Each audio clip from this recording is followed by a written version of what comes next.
Hey everyone, I'm Leanne, And I'm Malevolent Mike. and this is Unschooled History. Alright, we've been doing creepy stuff all month. Now, let's talk about the history of Halloween itself. Sounds good to me. Starting with where the word comes from. Halloween is actually a contraction. There should actually be an apostrophe between the E's in Halloween. In fact, it's short for All Hallows Eve. And it's called this for the same reason December 24th is called Christmas Eve. All Hallows Eve is the day before All Hallows Day, or All Saints Day. So basically, it's a Christian feast day. Yeah, you're confused now, ain't ya? Yeah. Because how many times have you heard that Halloween was born of some ancient pagan harvest festival, that Celtic fest thing, Samhain something? Samhain, yes. Okay, yeah, first it's pronounced Samhain, like Michael just said. Second, Samhain and Halloween are not the same. Two different faiths, two different purposes. Samhain is a pagan end of summer harvest festival that happens to be at the same time as Halloween, but only in the northern hemisphere. In the southern hemisphere, where the seasons are reversed, pagans celebrate Samhain in early May, but Halloween is still October 31st. But there are still some places where they intertwine a little. So we're focusing on Halloween in this episode, but we'll talk about a few things where, yes, it was a Samhain tradition, but we do it at Halloween. You might ask, who's this guy? Who's this guy?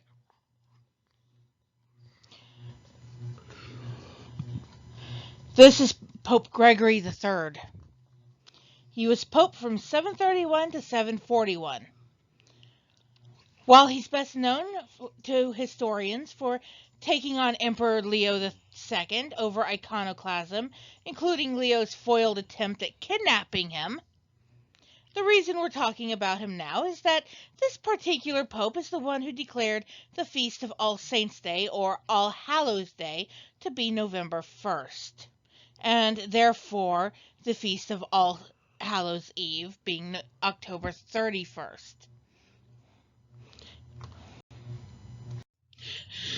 So that's it. That's the real, true history of Halloween.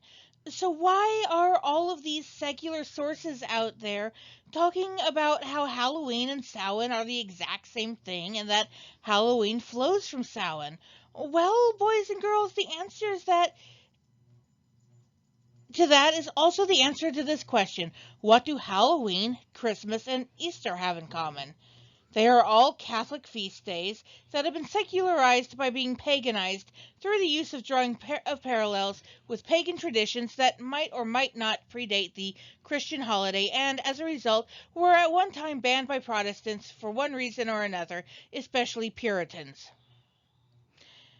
Not kidding either. I mean, Thomas Cromwell once banned eating pies as a pagan practice. And if you've been following our Facebook page, you know this. I talked about this. This was a daily history fact. I mean, what the hell? Pies? Thomas Cromwell was cuckoo. Cuckoo. Yeah.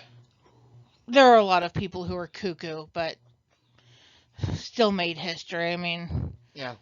Martin Luther was kind of cuckoo. Thomas Cromwell, a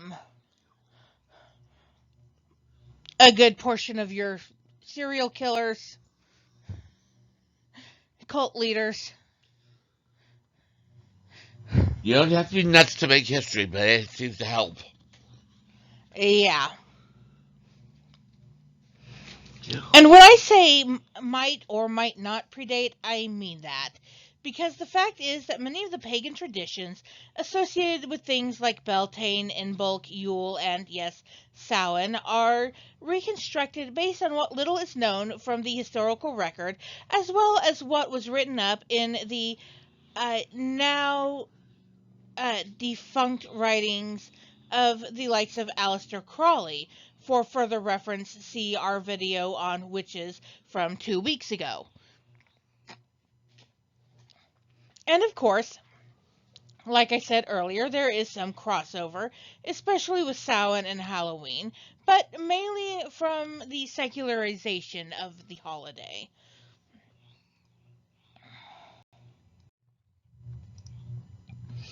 These are medieval mummers. Mummers would put on plays called morality plays. A particularly popular one was called Everyman. Yeah. I remember reading that one in high school. I vaguely do. I was a few years ahead of you. A few. Like 14.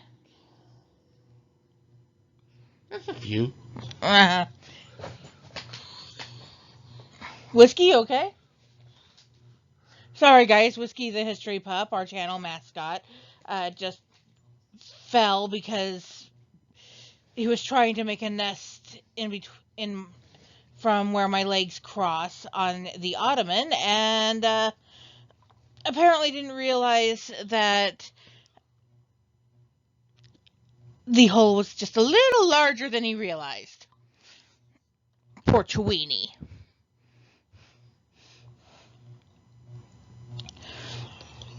But yeah, there were a lot of these immorality plays, and there were also geysers who would go door to door seeking food and drink, wearing costumes, and this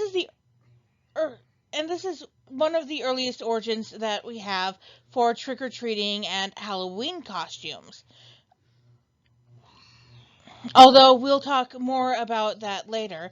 And there is some more ancient stuff that predates it, but again, we'll talk more about it later. Who's this guy? This is Guy Fawkes. What does he have to do with Halloween? Not a damn thing outside of the UK. There's a lovely little rhyme involving this guy. Remember, remember the 5th of November, gunfire, treason, and plot. We see no reason why gunpowder treason should ever be forgot. Well, that's all about Guy Fawkes Day, but so what does that do? Why are we including this in the Halloween episode? I have no idea. You have no idea. Of course you have no idea. Unless it's that lovely little mask everybody's wearing. No, it's not the lovely little mask everybody's wearing. That mask has nothing to do with Halloween either. The Guy Fawkes mask has nothing to do with this, and everything to do with the movie V for Vendetta. But basically what happened was he and a bunch of other Catholic conspirators got together to blow up King James and the Parliament in what was known as the Gunpowder Plot. To this day in the UK, they celebrate Bonfire Night every November 5th. That's when they fire off their fireworks.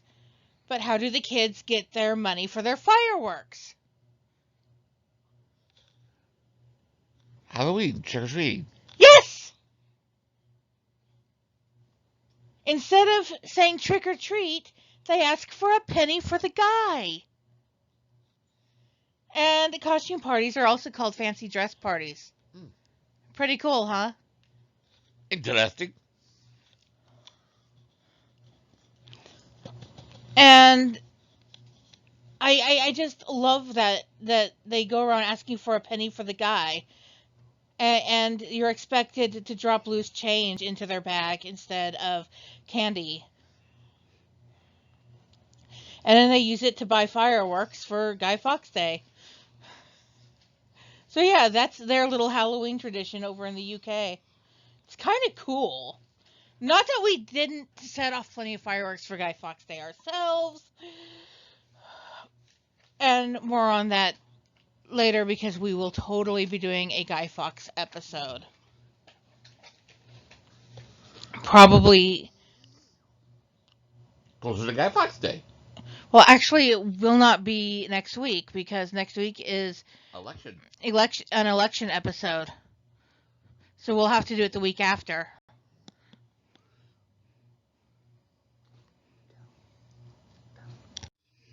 Okay, so jack-o'-lanterns. These guys date back to the 18th century in Ireland and Scotland. The big one on the left is a traditional one from Ireland, carved out of a turnip. It's actually in the museum. These carved vegetables, lit from within by a candle to be used as a lantern, were used to scare away evil spirits or to represent souls in purgatory. And instead of being set on the front porch like we do here in the US, they'd be set in the windowsill, which is kind of cool. Mm-hmm. Or maybe a red candle set in the windowsill. Again, kind of cool. Jack-o'-lanterns came out of an older belief in the will-o'-the-wisp, and they've continued to evolve. They come in all sorts of designs today, from the simplistic ones like those on top right to ones carved like our favorite movie characters, like the Jack Skellington one bottom center, to the super intricate ones like the ones bottom right. Uh, I've seen I remember in fourth grade, we actually carved a pumpkin in fourth grade, in my fourth grade class, and each person got to take the knife and carve out a piece. That went down the drain when one of my classmates cut themselves. Believe it or not, in all of her years of teaching, it wasn't until my class that one of her students cut themselves. Oh boy. Oh well. It had to happen eventually. I mean, Yeah. what do you expect from a bunch of 9-year-olds? Well, I mean, I was 10 because, late August baby. But some people even use jack-o'-lanterns to express religious, political, social, or moral beliefs. I've seen plenty of that.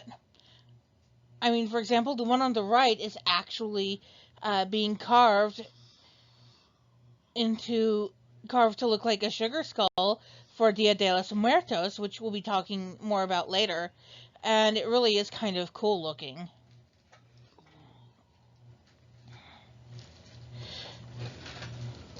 Honey, what's the coolest looking jack-o'-lantern you've ever seen?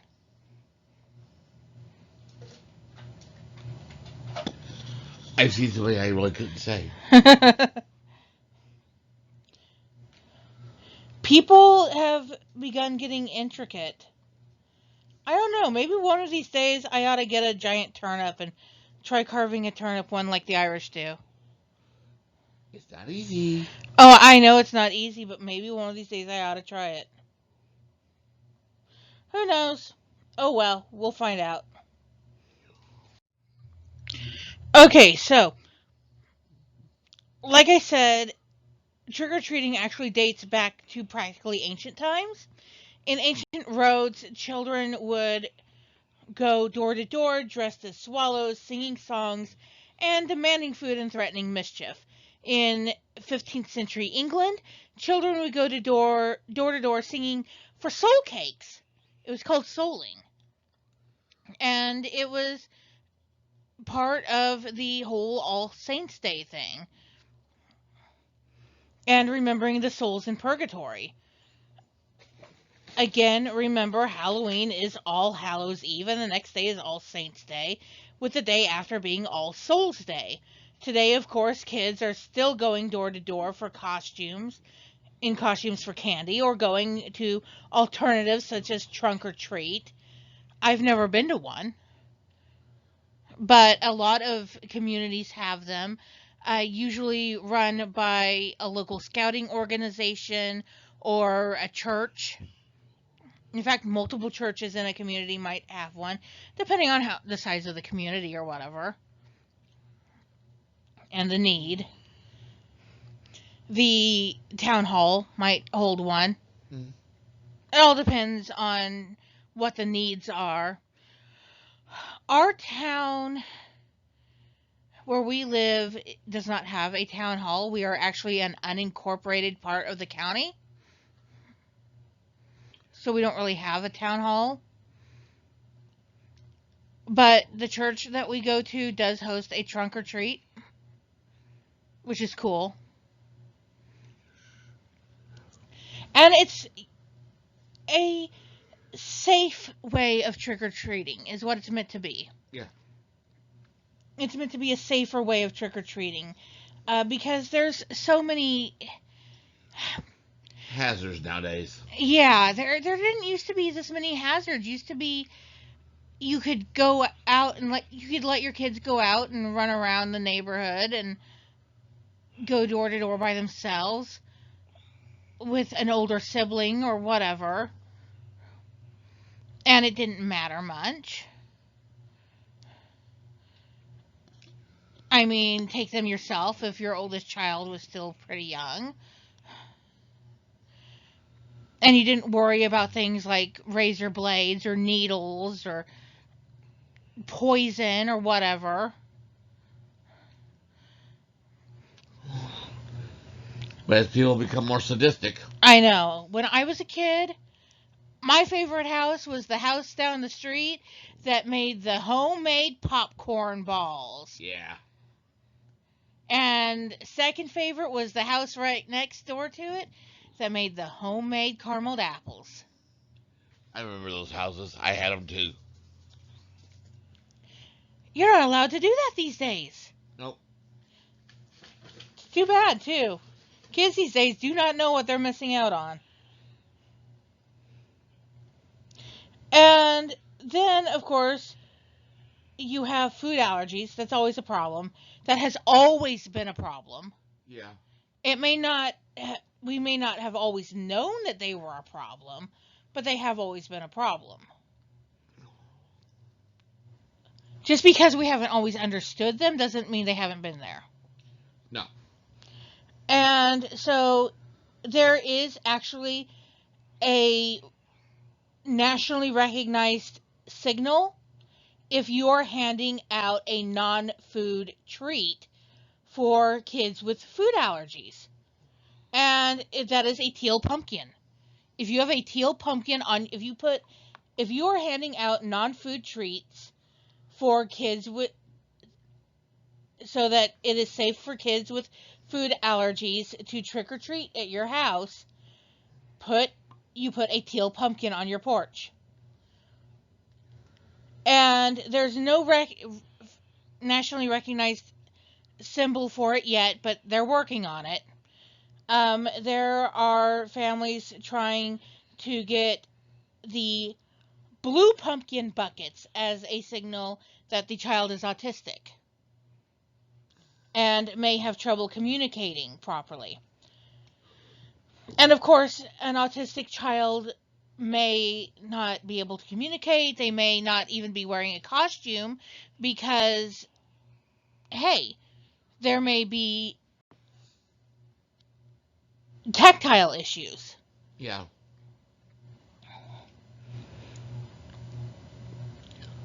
And whether they're carrying a blue bucket or not, simply because it's not something that's widespread yet, just be aware that yes, autism may or may not cause tactile issues that make wearing a costume difficult. Deaf children, of course, won't be able to communicate verbally either. There are videos out there that can help you sign Happy Halloween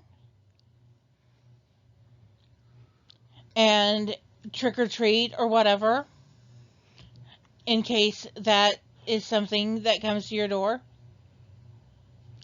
And that's a way to be a little bit more inclusive for children with disabilities. Yes. which I think is so cool that we are starting to be more inclusive of children with disabilities and special needs. And okay, Michael, Yes. you and I did not discuss this when writing the script. Your opinion on teenagers who come to the door for trick or treating. If they're in a group of all teenagers, I tolerate it, but I don't like it.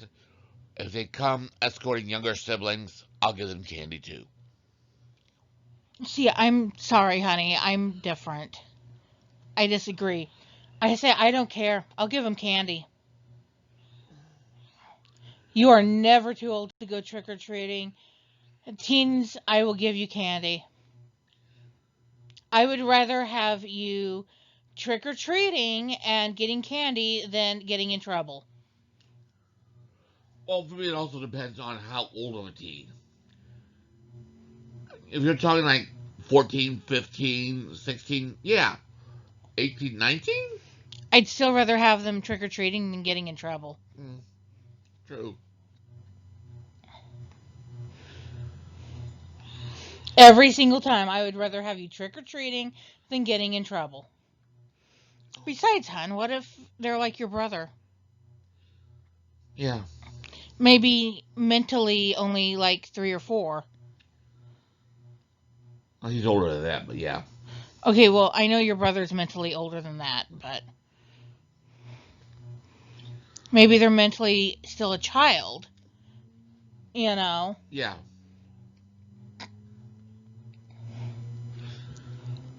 Sometimes I swear I'm only mentally like 5.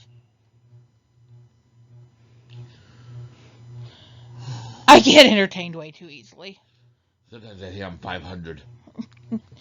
because of how much pain you experience. That how cynical I've become. But yeah, it's definitely better for the kid, for even a teenager, to be out trick or treating than getting in trouble.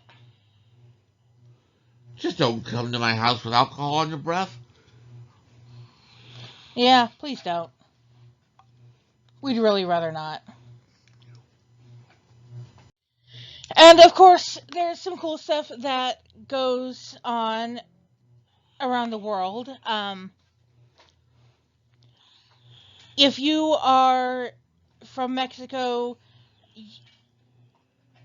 you're going to, if you're Mexican, you're going to know about this.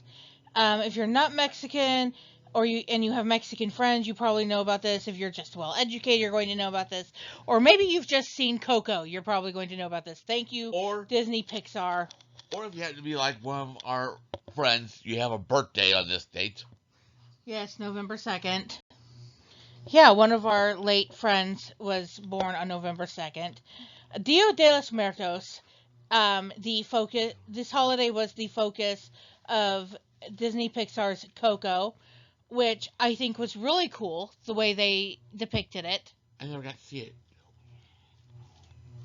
I need to show it to you. Pardon me. Okay, so this is super, super important. It is on November 2nd, which is All Souls Day.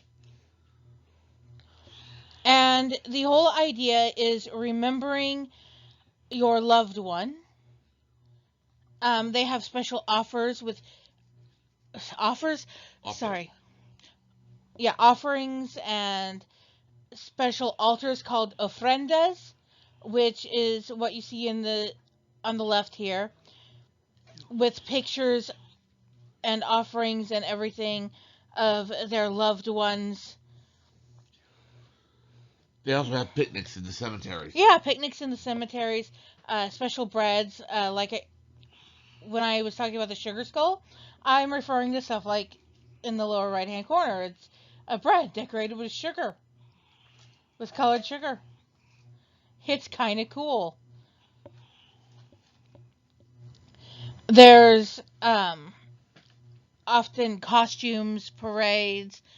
Um, when they're in the cemetery, They'll have incense lit to help their loved ones find their way home for the day. They will do any mending that needs to be done, pull weeds, plant flowers, paint if they need to. It's actually kind of cool. Mhm.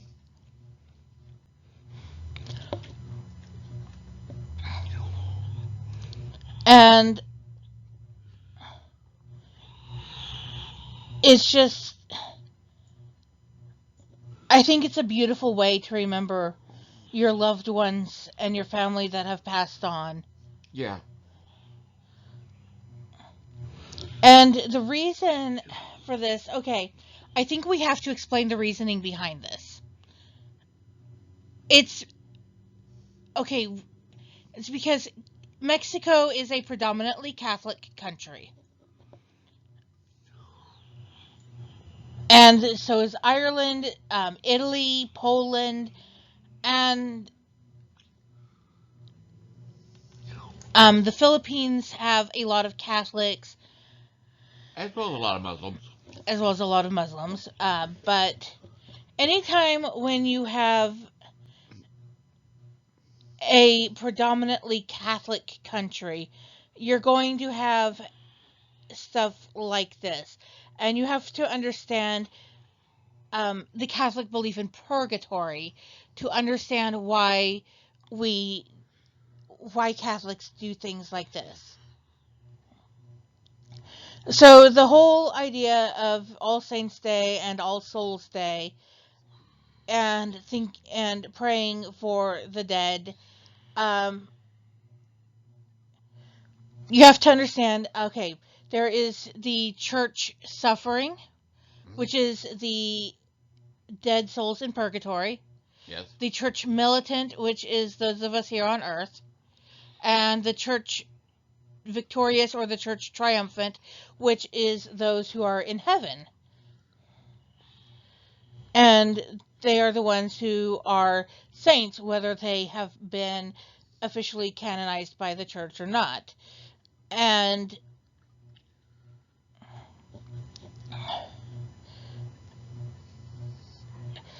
the idea is that a soul is in purgatory with their venial sins being burned off. And they are paying for their venial sins and being cleansed in order to enter heaven. Whereas having mortal sins on your soul when you die will send you straight to hell. If you don't have any mortal sins on your soul and just venial sins, you go to purgatory and you pray for the poor souls in purgatory to help release them into heaven. It's just a temporary place. Yes, it's a temporary place of cleansing. And in fact, the church teaches that ghosts might be the poor souls in purgatory trying to reach out to their loved ones. With the other two options being saints from heaven bringing a message from heaven, or demonic entities trying to mess with us. Which is why you don't mess with things like Ouija boards. But yeah, so that's a basic, very basic glossing over of church teaching and purgatory. And so that is why we have these things, these All Saints Day and All Souls Day. I hope that helps in understanding why this is. So this is not a pagan thing. This has nothing to do with any pagan beliefs. This is a Catholic thing. purely a Catholic thing. Not pagan, Catholic.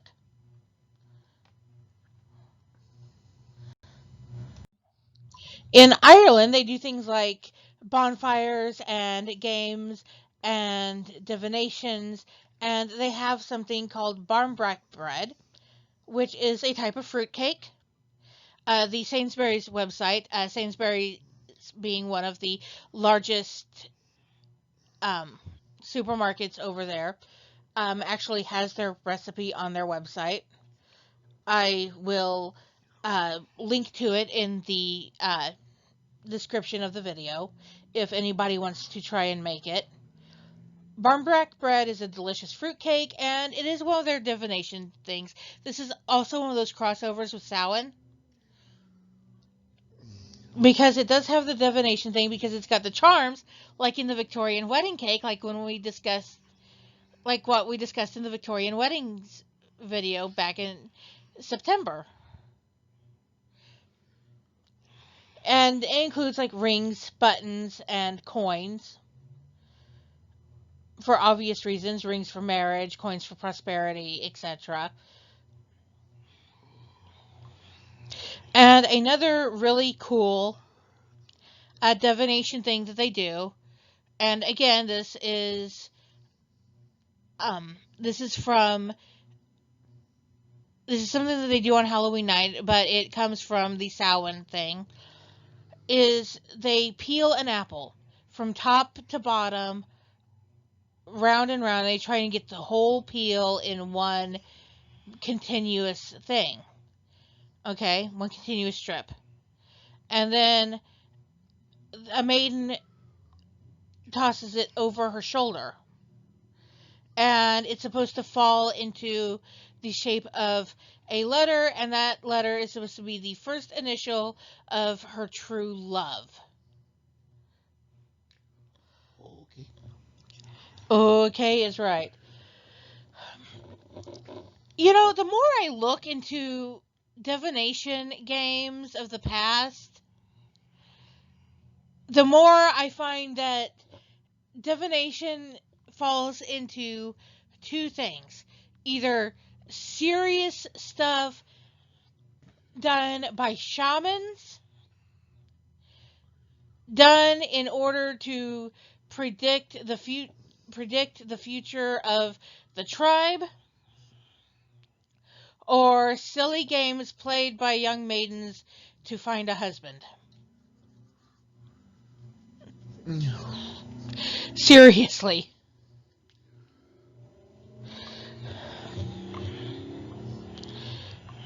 And that's fine. But there you go. This is Bran Castle in the top left in Transylvania. In Transylvania, Halloween is all about Dracula. Vlad Tepid. Tepesh.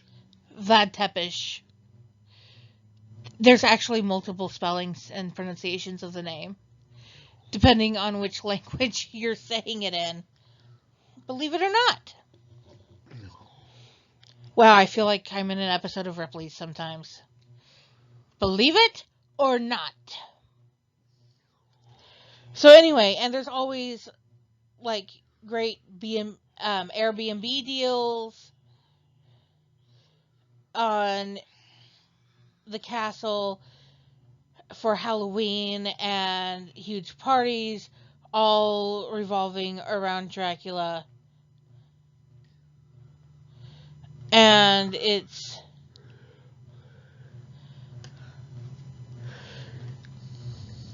wow, just all about Dracula.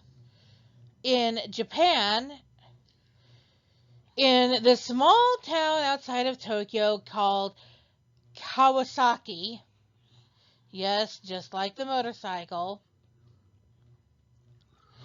they have this parade with approximately 4,000 participants every year. A Halloween parade. And the standards for it are so high. This picture is from last year's parade. The standards for it are so high that you have to get in your application and your fee a minimum of 2 months in advance, and you're not even guaranteed to be accepted. But yeah, that is how crazy they go for this. And they're not even a majority Catholic or even a majority Christian country. Mm. But for some reason, Japan has this weird obsession with the West. Yes. Especially things like this, Halloween. And it's especially in Tokyo. Have you noticed this? Tokyo especially has this obsession with weird things. There's there's that one restaurant in Tokyo where it's a ER theme, and you have cocktails served in syringes and stuff like that. And then, of course, it's always modern toilet. I don't think that's in Tokyo. I thought it was. No, that's not in Tokyo, honey. I think that's in Taiwan. Mm. If anybody's wondering what... Can you hold that for a second? Sure. If anybody's wondering what modern toilet is, modern toilet is a restaurant where you go in and everything is served in a small Miniature toilet. Small miniature toilet. And you sit on toilets. Yes, and you sit on toilets.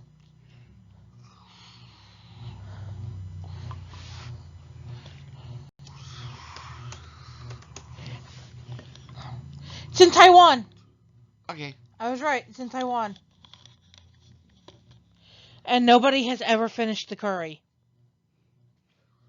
Not because of the spiciness, people.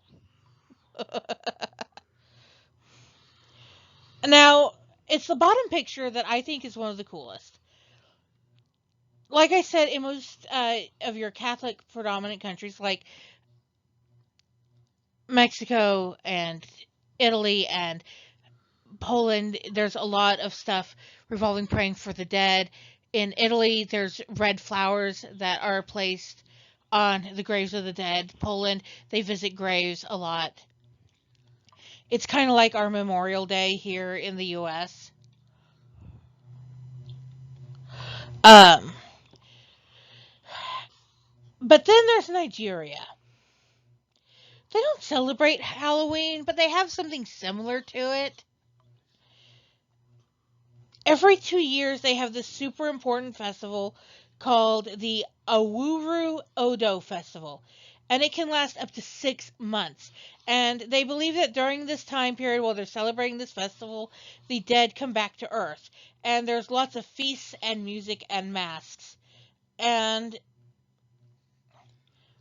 what you see here is very, very typical of what they're wearing during this festival. And so, even in countries where they don't celebrate Halloween, many of these countries have festivals similar to Halloween.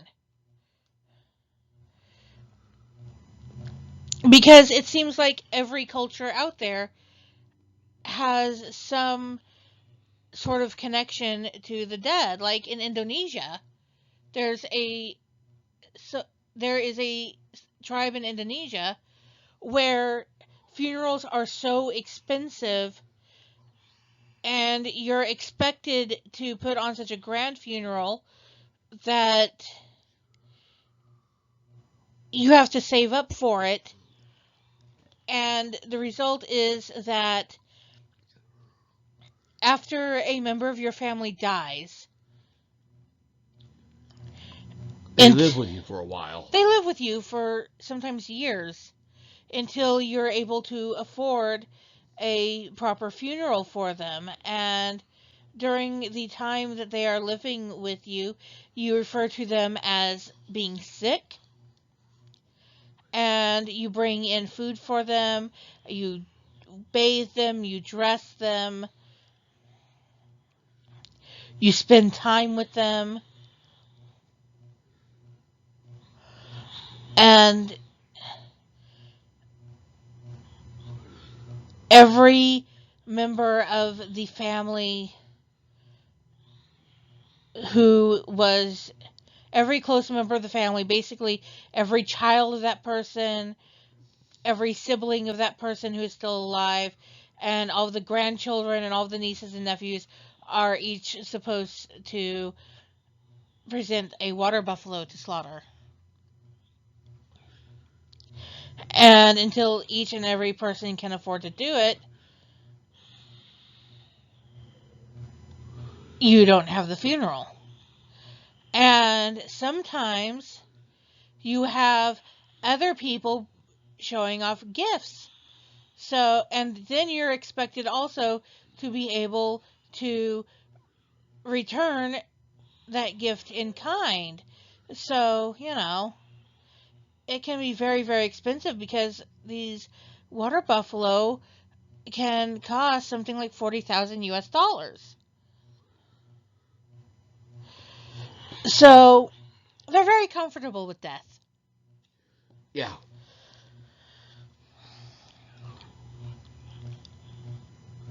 And I think that is really what things like Samhain and Halloween are all about. This is really all about death and that veil between death and life and our personal relationship with the afterlife, the hereafter, what comes next when we are dead and gone and buried, and is there something next?